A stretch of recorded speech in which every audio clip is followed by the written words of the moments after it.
नमस्कार, grand news network में आप सभी का स्वागत है और बुलेटिन की खास खबरों के साथ मैं हूं आपके साथ सीमा। चलिए अब एक नजर डाल लेते हैं आज के बुलेटिन की खास खबरों की ओर। खबरों का सिलसिला शुरू करें उससे पहले एक नजर आज की हेडलाइंस पर।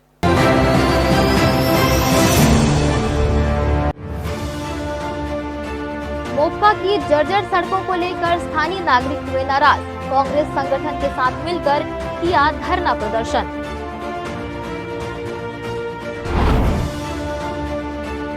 ठूस ठूस कर रखे गए हैं केंद्रीय जेल में कैदी, सुरक्षा प्रहरी भी कम, कभी व्यवस्था बिगड़ी तो भयावह हो जाएंगे हालात। बीते दिनों कराए गए अधिवक्ता परिषद चुनाव के परिणाम जारी, बिलासपुर के 7 अधिवक्ताओं को मिली जगह, मनाई गई खुशी।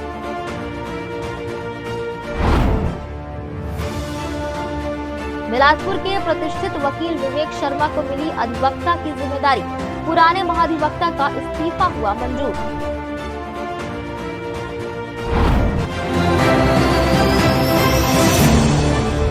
ये थी हेडलाइंस और अब खबरें विस्तार से।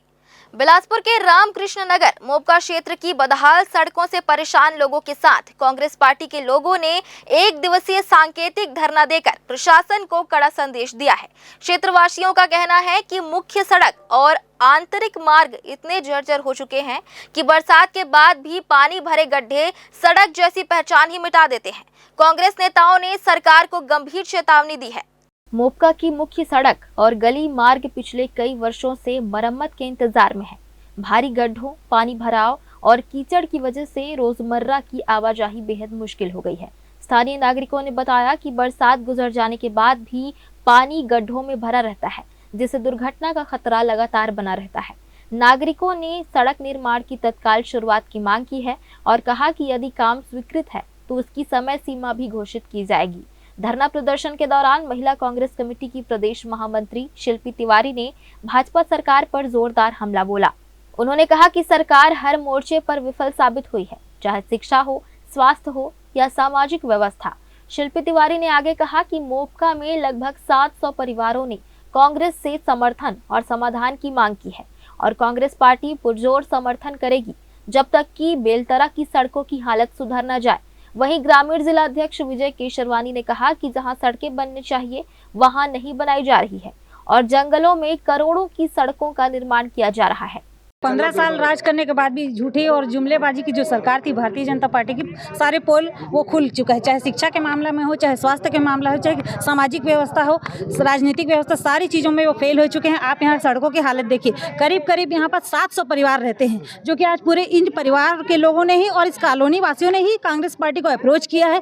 और जैसा कि आप सभी जानते हैं कि कांग्रेस पार्टी हमेशा से ही जनता के आवाज़ बनकर लोगों के बीच में आई है, तो आज भी हम ये कॉलोनी वासियों के, बेलतरा विधानसभा क्षेत्र के जो लोग हैं उनका साथ देने के लिए आए हैं और तब तक हम ये लड़ाई को लड़ते रहेंगे जब तक इनको इंसाफ नहीं मिलेगा, इनकी मांगे पूरी नहीं होंगी। बेलतरा में आखिर स्थानीय निवासियों को यहाँ को रोड की सुविधा क्यों नहीं मिल पा रही है? क्यों जर्जर सड़कों पर यहाँ के नागरिकों को चलना पड़ रहा है?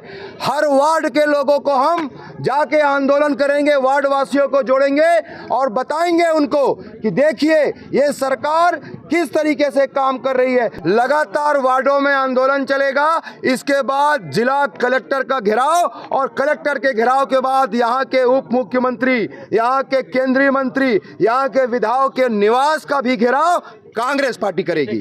मोपका के रहवासियों को रोजाना भारी मुश्किलों का सामना करना पड़ रहा है।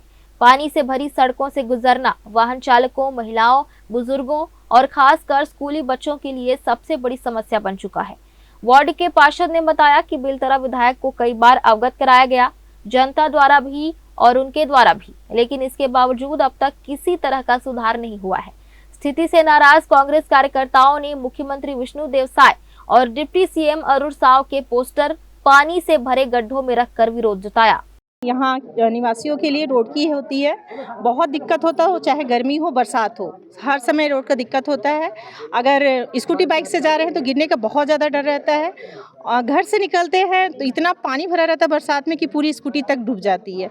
तो ये बहुत सारी दिक्कतें बच्चों को, इसी वजह से बच्चों का स्कूल जाना भी हमको बंद करना पड़ता है हफ्ते 2 हफ्ते। फिर स्कूल से नोटिस आता है कि आपका बच्चा होमवर्क कंप्लीट नहीं किया है। ये तो जब से कॉलोनी बसी है सर, तब से ये समस्या चल रही है। अभी मैं 3 साल हो गए यहाँ रहते हुए, 3 साल से तो मैं कंटिन्यू देख रही हूँ कि ये समस्या दिन पर दिन बनी रहती है। जाते हैं प्रशासन, यहाँ तो मेरा सवाल सरकार से ये भी है कि जब हम होम टैक्स भर रहे हैं, आप टैक्स तो ले रहे हो सभी से, सभी घर वाले से, तो वोटर ID कार्ड हो चाहे ना हो अलग चीज़ है, होम टैक्स तो हर घर से ले रहे हैं, तो फिर रोड का सुविधा, नाली का सुविधा क्यों नहीं दे रहे हैं? लोगों के माध्यम से भी कई बार आवेदन दे चुके हैं। यहाँ मुआयना के लिए सम्मानीय महापौर जी भी आ चुके हैं, विधायक जी भी आ चुके हैं। विधायक जी यहाँ रोड नाली के लिए 65 लाख के लिए घोषणा किए थे, परंतु बरसात के बाद काम शुरू होने का आश्वासन दिया था, परंतु किसी भी प्रकार का बरसात आज 2 महीने ख़त्म होने जा रही है, लेकिन किसी प्रकार की सुविधा नहीं है। यहाँ की जर्जर सड़क इतनी ख़राब हो चुकी है कि बच्चों लोग को स्कूल आने जाने में, स्कूल वैन को आने जाने में बहुत परेशानी है।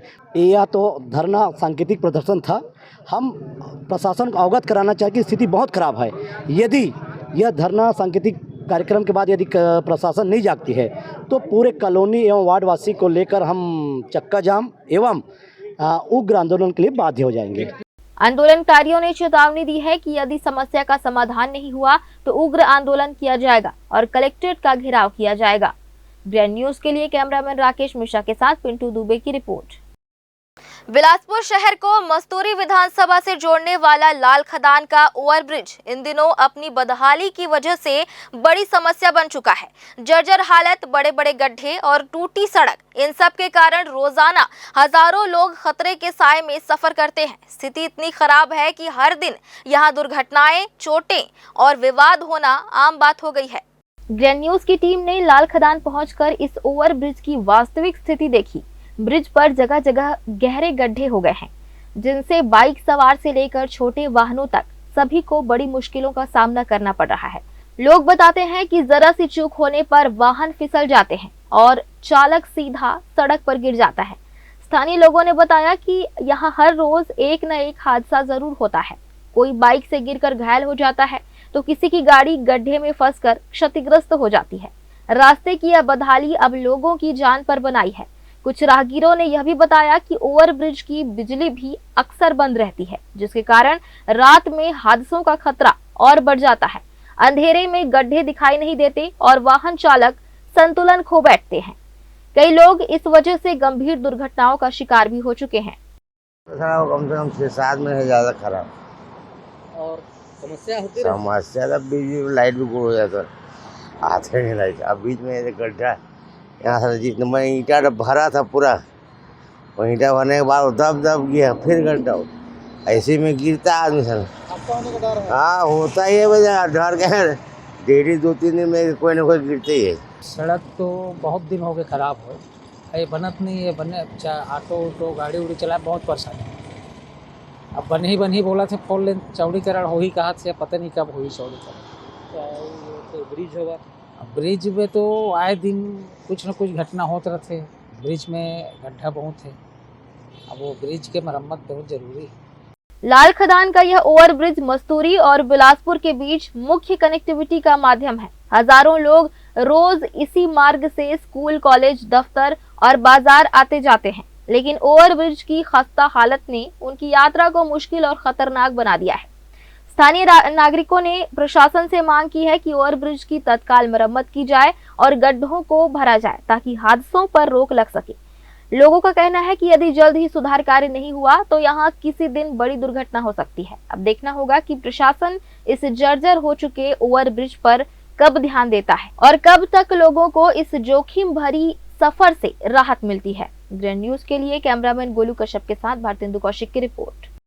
बिलासपुर में अवैध रेत खनन पर रोक लगाने के सारे दावे एक बार फिर खोखले साबित हो रहे हैं। प्रशासन और खनिज विभाग के नाक के नीचे अरपा नदी की छाती को लगातार छलनी किया जा रहा है और खनन माफियाओं के हौसले अब खुलेआम आसमान छू रहे हैं। सबसे ताजा मामला शहर से लगे लोखड़ी गांव का है, जहां सुबह से लेकर देर रात तक रेत माफिया बेखौफ होकर नदी में ट्रैक्टर उतार रहे हैं और कीमती रेत की खुली लूट मची हुई है।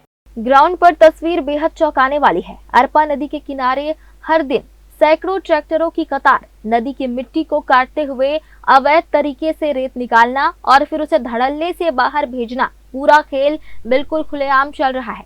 आश्चर्य की बात यह है कि यह सब कुछ शहर के सटे इलाके में हो रहा है, जहां अधिकारियों की नजर सबसे पहले पड़नी चाहिए। लेकिन हैरानी ये है कि इतने बड़े पैमाने पर हो रहे अवैध खनन की अधिकारियों को भनक तक नहीं लगी। या फिर अनदेखी की जा रही है, यह बड़ा सवाल खड़ा करता है।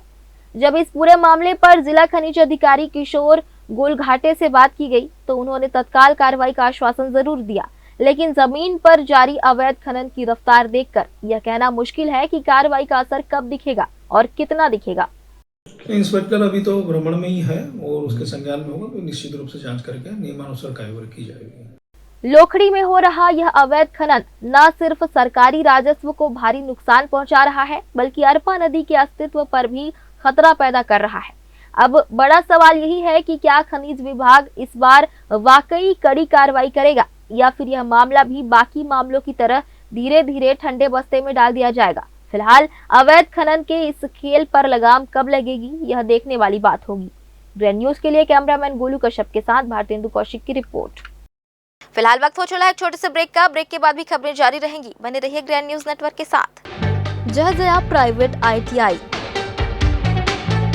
NCVT से मान्यता प्राप्त एंड ISO सर्टिफाइड 10वीं पास विद्यार्थियों के लिए 2 year electrician course, OPA 1 year course, computer operating and programming assistant course, best classroom facility, admissions open.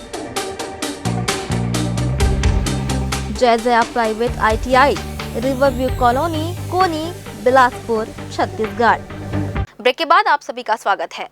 Bilaspur central jail से एक चौंकाने वाली और बेहद गंभीर तस्वीर सामने आई है। क्षमता से कहीं ज्यादा बंदियों को समेटे यह जेल अब ओवर क्राउडिंग की चरम स्थिति पर पहुंच चुका है। 2290 बंदियों की स्वीकृत क्षमता वाली इस जेल में इस समय 3127 बंदी बंद हैं, यानी 837 बंदी अधिक।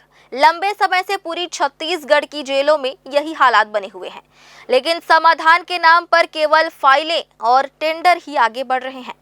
शहर से लगे ग्राम बैमा में 50 एकड़ जमीन पर नए सेंट्रल जेल की योजना पिछले कांग्रेस शासनकाल से चली आ रही है, लेकिन पिछले 4-5 सालों से टेंडर प्रक्रिया ही आगे नहीं बढ़ पा रही है, जिसके कारण पुराना जेल हर दिन क्षमता से ज्यादा बोझ उठा रहा है। सेंट्रल जेल प्रशासन के आंकड़ों के अनुसार पुरुष जेल में 2451 और महिला जेल में 176 बंदी है।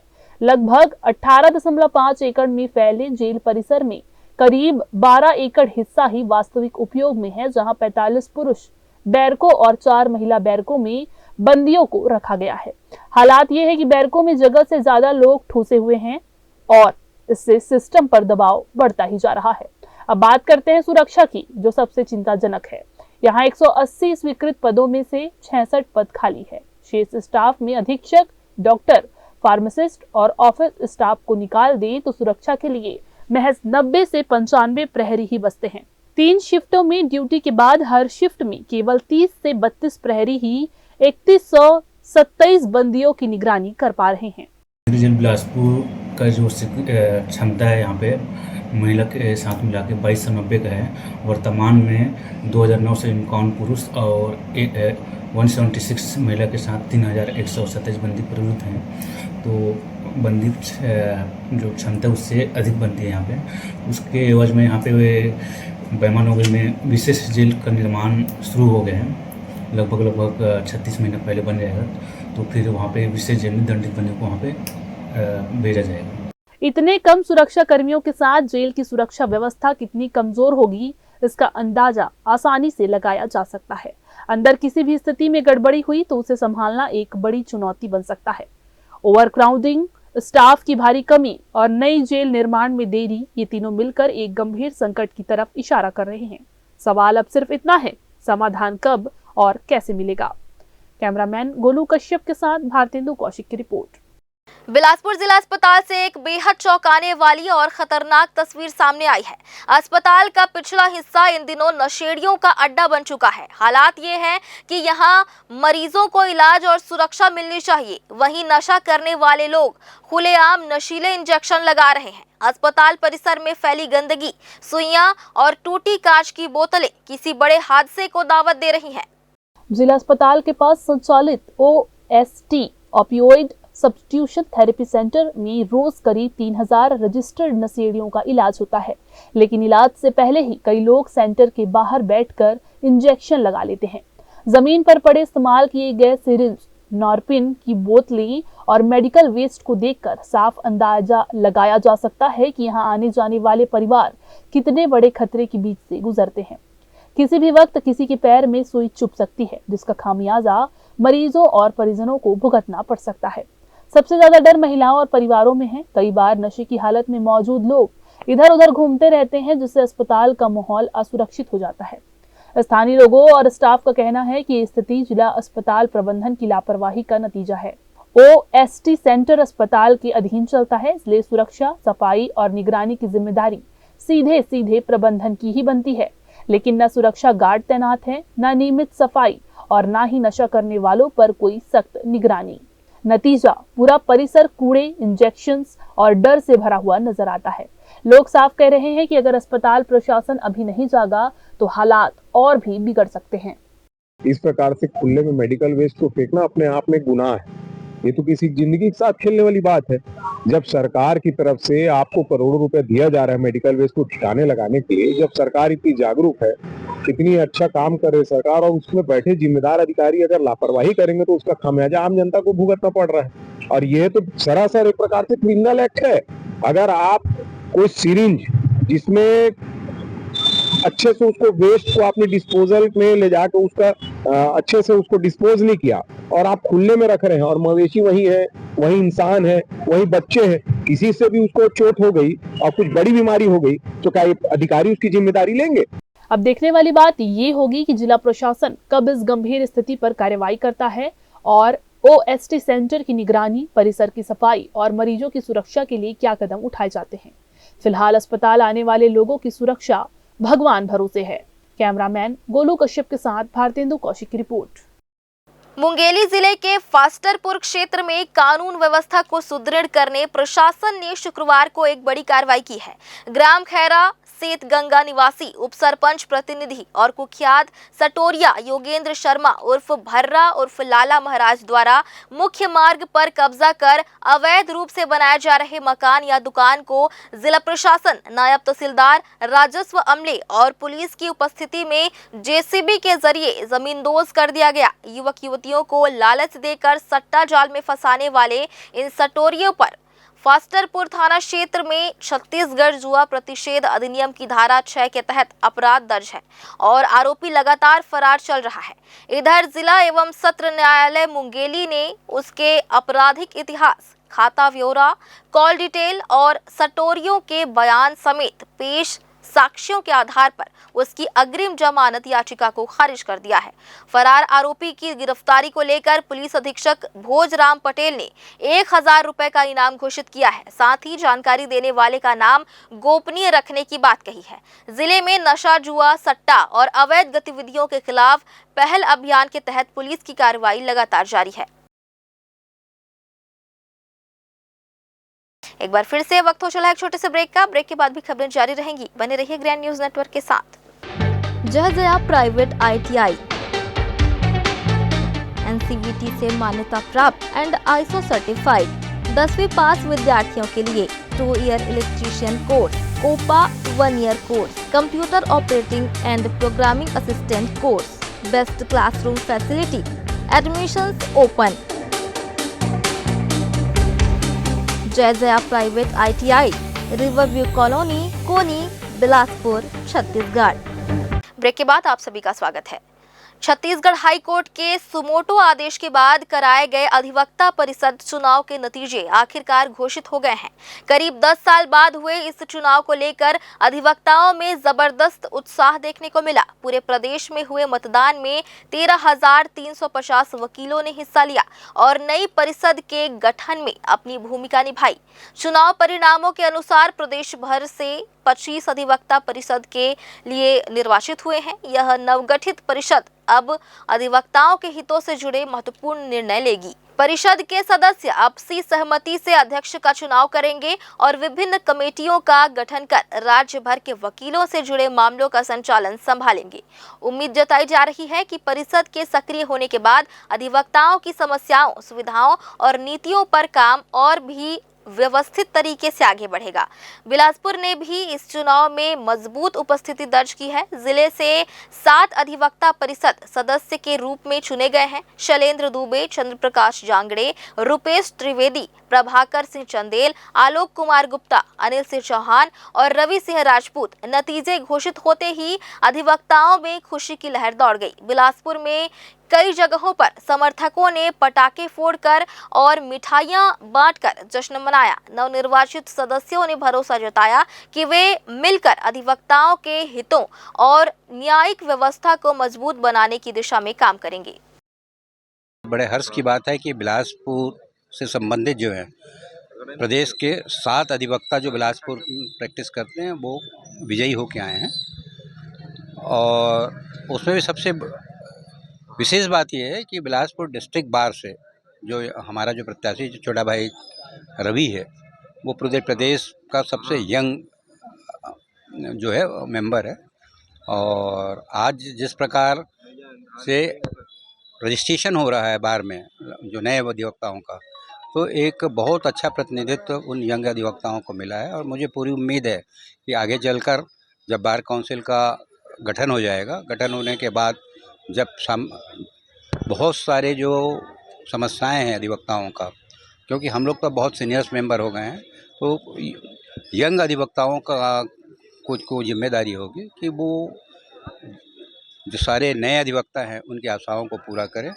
छत्तीसगढ़ माध्यमिक शिक्षा मंडल ने 10वीं और 12वीं बोर्ड परीक्षाओं का टाइम टेबल जारी कर दिया है। तारीखों के ऐलान के साथ ही छात्रों, अभिभावकों और स्कूलों में परीक्षा तैयारी की हलचल तेज हो गई है।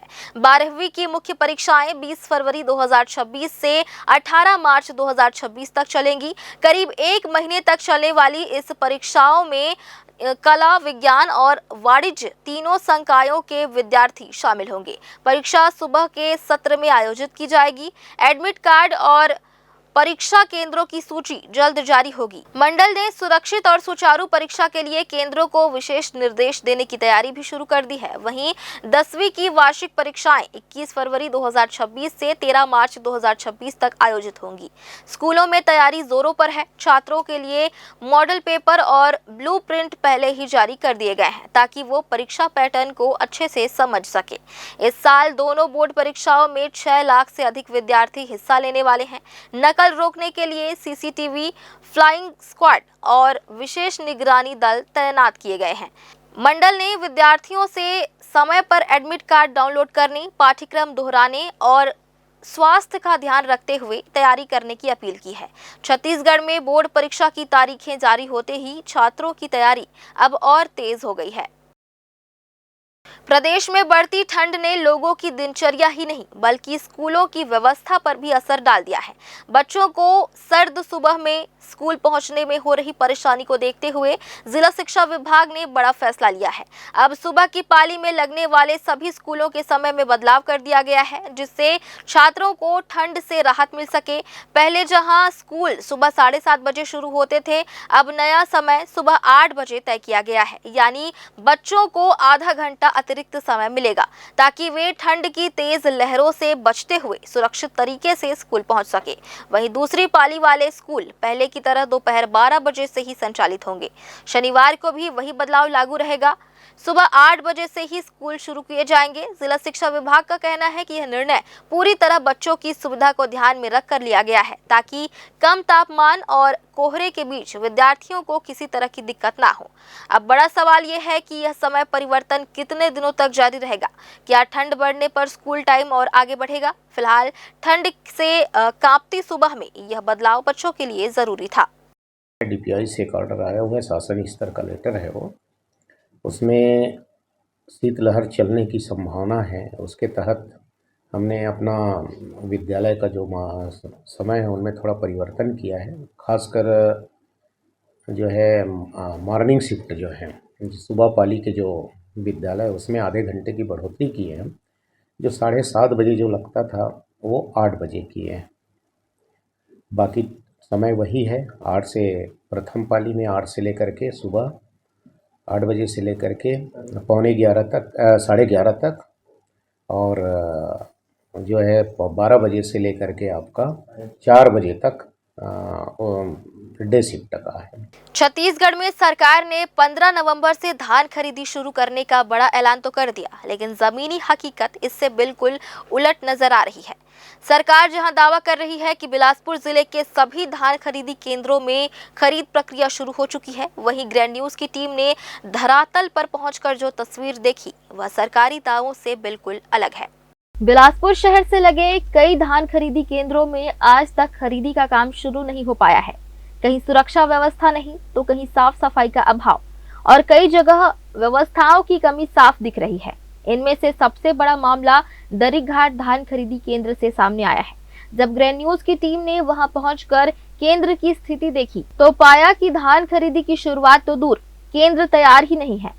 चौकीदार से बात करने पर उसने बताया कि केंद्र में बारदाने उपलब्ध नहीं होने की वजह से धान खरीदी का काम शुरू नहीं हो पाया है।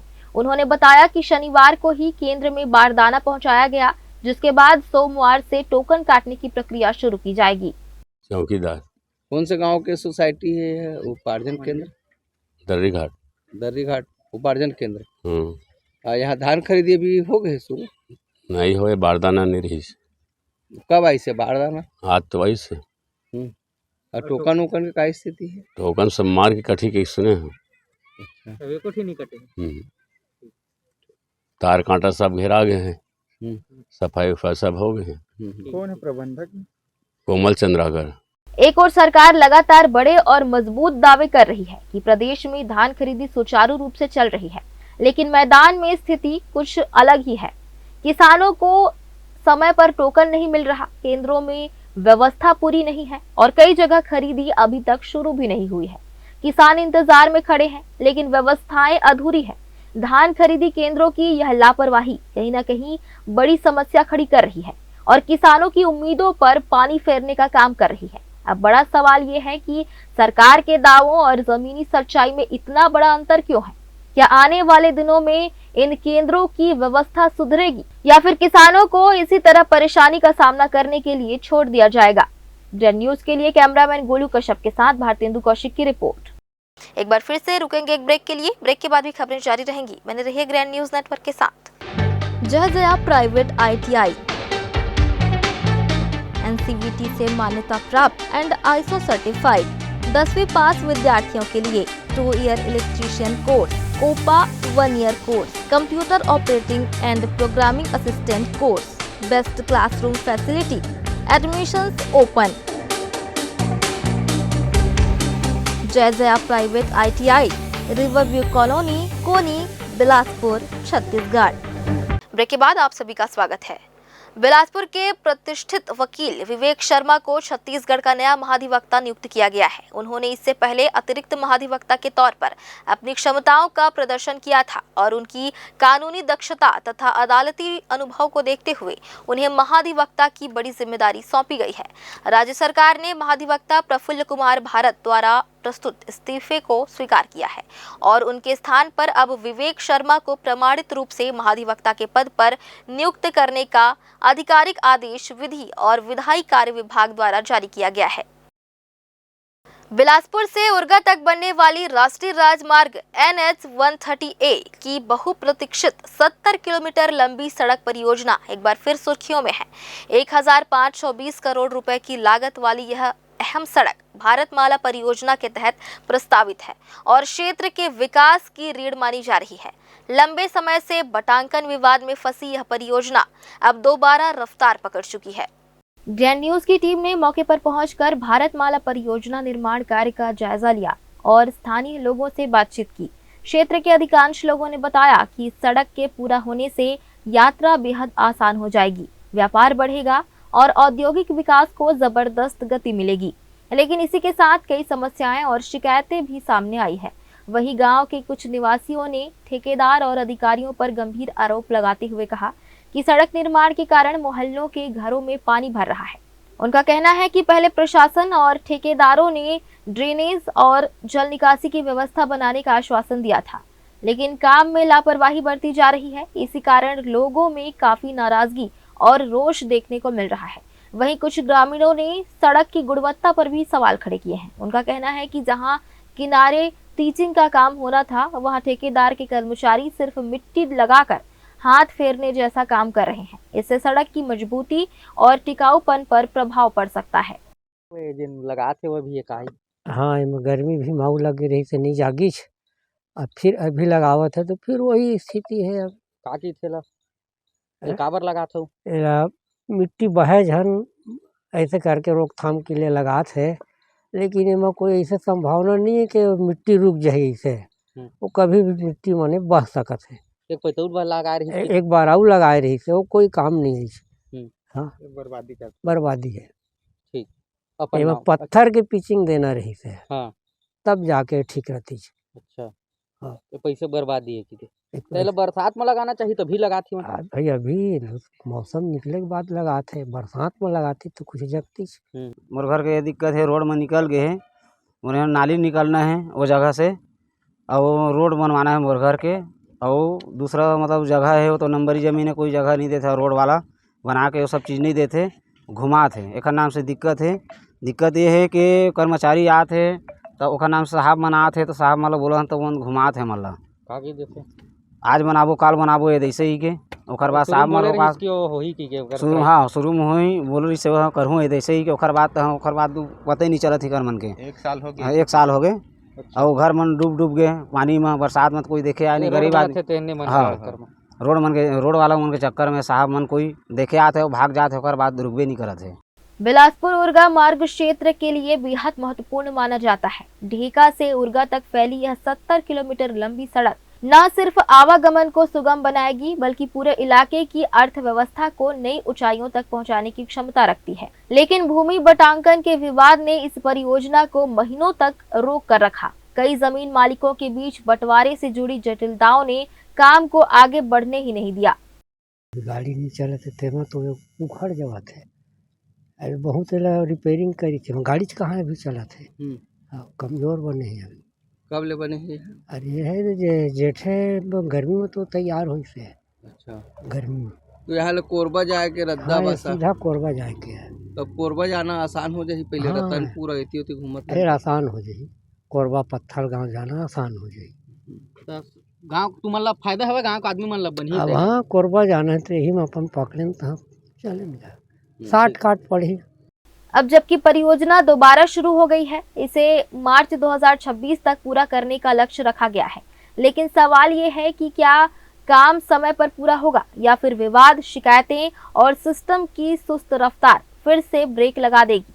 सूत्रों के मुताबिक पीएमओ लगातार इस परियोजना की निगरानी कर रहा है और समीक्षा बैठकों का दौर जारी है। अब क्षेत्र की नजरें इस बात पर टिकी हैं कि क्या यह 1520 करोड़ की विशाल परियोजना समय पर मंजिल तक पहुंचेगी या फिर देरी का यह सिलसिला और लंबा खिंच जाएगा। जेन न्यूज के लिए कैमरामैन गोलू कश्यप के साथ भारतेंदु कौशिक की रिपोर्ट। बिलासपुर नगर निगम की टीम अवैध कब्जाधारियों पर लगातार कार्रवाई कर रही है। इसी कड़ी में जूना बिलासपुर स्थित पूज्य सिंधी पंचायत भवन के सामने लंबे समय से मौजूद अवैध दुकानों को सील करने की प्रक्रिया सख्ती से शुरू कर दी गई है। अधिकारियों की टीम मौके पर पहुंचकर पहले सभी दुकानों का निरीक्षण किया, फिर नियमों के अनुरूप सीलिंग की कार्रवाई की ताकि क्षेत्र में वर्षों पुरानी अव्यवस्था और अतिक्रमण की समस्या पर रोक लगाई जा सके। इसी के साथ आयुक्त के आदेश पर उसलापुर हंसिका विहार क्षेत्र में शासकीय भूमि पर किए गए अवैध निर्माणों को हटाने की मुहिम भी जारी है। प्रशासन ने यहां बने अवैध ढांचों की पहचान कर मशीनों और कर्मचारियों की मदद से इन्हें हटाने की कार्रवाई शुरू कर दी है, जिससे सरकारी जमीन को अतिक्रमण मुक्त कराया जा सके। बिलासपुर के सरकंडा थाना क्षेत्र में लगरा के समीप एक दर्दनाक सड़क हादसा उस समय हुआ जब बिलासपुर से सीपत की ओर जा रहा एक बाइक सवार तेज रफ्तार के कारण अपना नियंत्रण खो बैठा और लगरा आरटीओ ऑफिस के पास सड़क किनारे खड़े बिजली के खंभे से जोरदार टक्कर हो गई। टक्कर इतनी भीषण थी कि युवक ने मौके पर ही दम तोड़ दिया। हादसे की सूचना मिलते ही पुलिस मौके पर पहुंची और शव को कब्जे में लेकर आगे की कार्रवाई शुरू की। शहडोल के सोहागपुर क्षेत्र स्थित एसएससीएल की बंगवार अंडरग्राउंड माइंस के बंकर कोल यार्ड में पिछले 7 दिनों से लगी आग अब भी अनियंत्रित है, जिसके कारण लगातार उठता धुआं पूरे माइंस क्षेत्र को अपनी चपेट में ले रहा है और लाखों टन कोयला राख में बदलकर कंपनी को करोड़ों रुपए का नुकसान पहुंचा रहा है। कर्मचारियों का आरोप है कि आग की सूचना पहले दिन ही प्रबंधक तक पहुंचा दी गई थी, लेकिन ना तो पानी के टैंकर उपलब्ध कराए गए और ना ही अग्निशमन दल को बुलाने की जहमत उठाई गई। उल्टे मजदूरों को केवल निगरानी का निर्देश देकर छोड़ दिया गया, जबकि आग कोयले की निचली परतों में सुलगते हुए कई हिस्सों में फैलती चली गई और कई जगह जमीन अंदर से खोखली होने लगी, जिससे बड़े हादसे की आशंका बढ़ गई है। कर्मचारियों का कहना है कि सुरक्षा उपकरणों, पानी की आपूर्ति और निगरानी व्यवस्था की वर्षों से अनदेखी की जाती रही है और जब मामले पर बिलासपुर एससीएल मुख्यालय के जनसंपर्क अधिकारी से प्रतिक्रिया मांगी गई तो वे सवालों से बचते और मीडिया के सामने आने से कतराते नजर आए। फिलहाल आज की इस बुलेटिन में बस इतना ही। अगले बुलेटिन में फिर होगी आपसे मुलाकात। तब तक के लिए मुझे और मेरी पूरी टीम को दीजिए इजाजत। नमस्कार।